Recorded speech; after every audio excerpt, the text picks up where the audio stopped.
Malcolm and Marcus plus you reborn. Call me Chad X, new Black Panther. With a race fist, I resist racist oppression, injustice. Mark my words, I won't quit. Never give up till we get justice.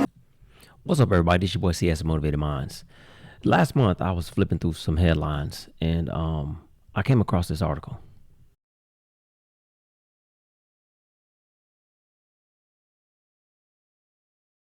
And I thought to myself, that's pretty interesting.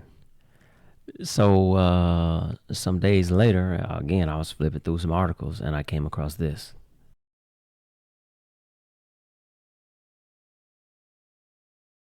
So I started thinking that, maybe I need to do a video about women, and learning how to use firearms to protect themselves. When I go to the range, I often see others, but I don't see a lot of black women at the range.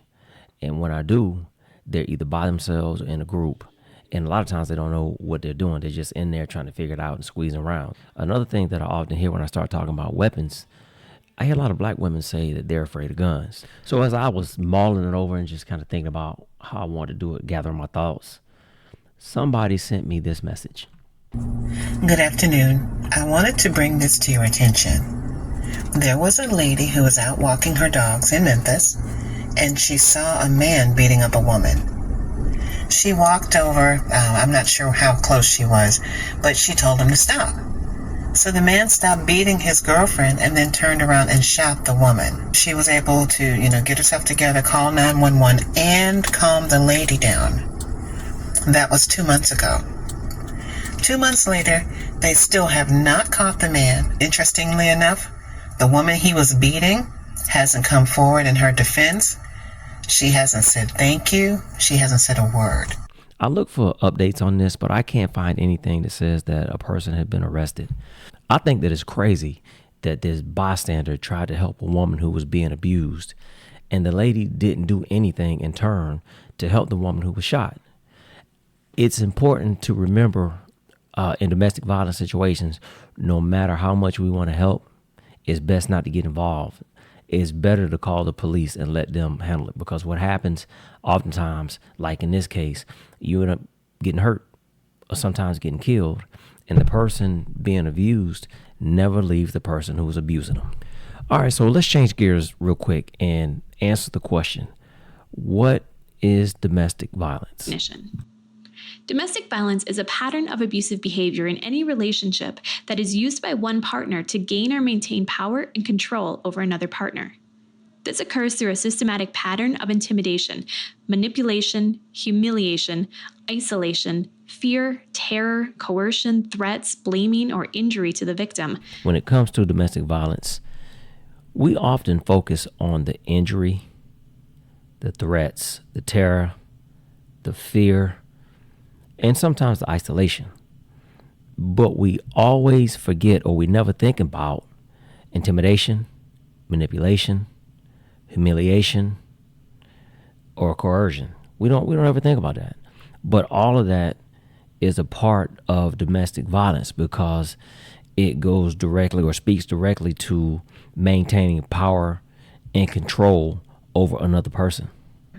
Sometimes domestic violence is also referred to as domestic abuse, relationship abuse, or intimate partner violence. And those are the terms that we are more familiar with, and that gets more into the legal aspect. When we start getting the law involved, when we start talking about domestic abuse, intimate partner abuse, and that's a term that we're going to start hearing more and more, intimate partner violence. But there's so much more to this. So before we start getting into the legal aspect of things, I want to show y'all something real quick.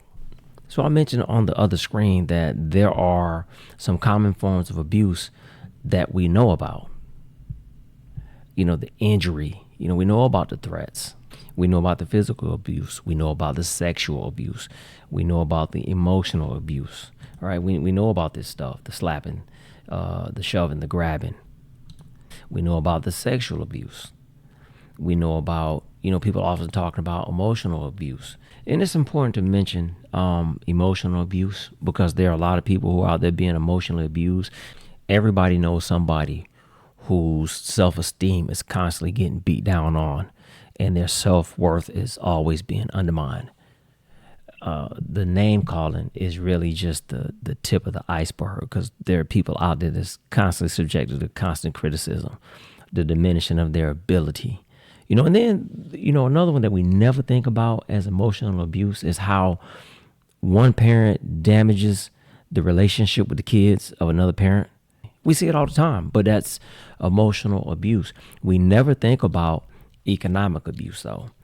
We never think about manipulating people to restrict their access to money and asset and credit and financial information, right? But that's economic abuse. And that's another term that is becoming used more and more. Another big one is this right here: exploiting powers of attorney, guardianship, or conservatorship, or failing or neglecting to act in the best interest of a person to whom one has fiduciary duties. So people think that when they have a general power of attorney, that you have free access to someone's money. But I had a case to where they actually got the person because they did not act in the best interest of the individual. So that's economic abuse. Psychological abuse. So the psychological abuse, and we saw that a little bit earlier. I kind of briefly touched on it. But, that's when we start getting into the intimidation and the threatening, the physical harm to not only a person's self, but the partner of the kids. And so psychological abuse can run deep. Now, another thing that we don't ever think about is this one right here, that technological abuse. But you know how people be cyber stalking? Using phones and computers and stuff to keep up on a person, or when people be putting like trackers and stuff on your car. That's technological abuse. Let me back up real quick and let me clarify something. So I'm using the terms domestic abuse and domestic violence. I'm using them interchangeably. And it's kind of like when we're in casual conversation, how we talk about a robbery and a burglary. In casual conversation, we kind of know what they mean, right? Somebody stole from you, basically. So domestic violence and domestic abuse is kind of the same. So domestic violence really, if you technically, falls under the umbrella of domestic abuse. It depends on each state, though, because each state classifies things differently. And I know most of the ones I looked up, Florida, Georgia, South Kakalaki, like Trick Daddy say, they kind of classify it all as domestic violence. Some of it, is different when you start talking family court, divorce, and stuff like that. But it's pretty much the same. So I think of it like this: when we start talking domestic abuse, I think of, the intimidation. I think of like kidnapping could fall up under domestic abuse. Stalking could fall up under domestic abuse. False imprisonment. Whereas some of your more physical touching, your aggravated batteries, stuff like that is more of domestic violence. But again, it depends on how your state classifies it all. I know here in the state of Florida, it's all under domestic violence. In Texas, they don't call it domestic violence. They call it family violence. And I know, a lot of states you can get a restraining order. In Texas, you get a protective order. And it's the same thing. It's just, different terminology. And speaking of restraining orders, a restraining order is only as effective as the person that is against is willing to abide by it. Like, mothers be calling me like, I got a restraining order against him, but he keep coming around. I'll be like, did you call the police? No? Well, okay then. So it's a piece of paper. If the joker is not willing to abide by it, it's no good, right? And I'm telling y'all, man, it's a lot of dead people who had a restraining order against somebody, and that person did not abide by it. If that person keeps coming around, man, I'm telling y'all, don't play with it, because oftentimes that's how people end up murdered. And I know that there's the extreme, because we can pull the cases where somebody kept coming around, and the people kept calling the police, and it just depends on the state, and the police didn't catch them there. But and that's why I was going to do a video about people, particularly women, learning to use firearms to protect themselves. But I said, you know what, let me just lay the groundwork And then I'll come back and do that in another video. And real quick, I'm going to pivot slightly for a second.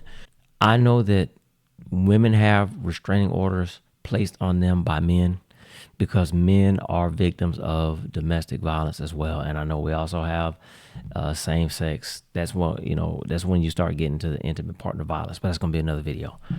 But ladies, listen, if you have a restraining order against him, don't call him over there. And then once he comes, don't call the police on him. Don't do that. You setting him up. Fellas, if you know you got that no contact order, and them people served you that, no contact means no contact. Don't text her. Don't call her. If she call you, don't go. Don't do it. Don't. Because the minute she gets mad, she gonna call the police on you and you going to jail. Don't do it. I don't want this to get too long, so I'll come back and do another video on this because I kind of want to get into some of the state's laws and some of the statistics, dealing with domestic violence. But I will say this. Talk to your family members. Parents, talk to your kids. Talk to them about this topic. We don't talk about domestic violence enough, and we all know somebody who's in an abusive situation, and oftentimes, we kind of whisper about it, but we don't address it. Sometimes we will talk to them about it, but they don't listen.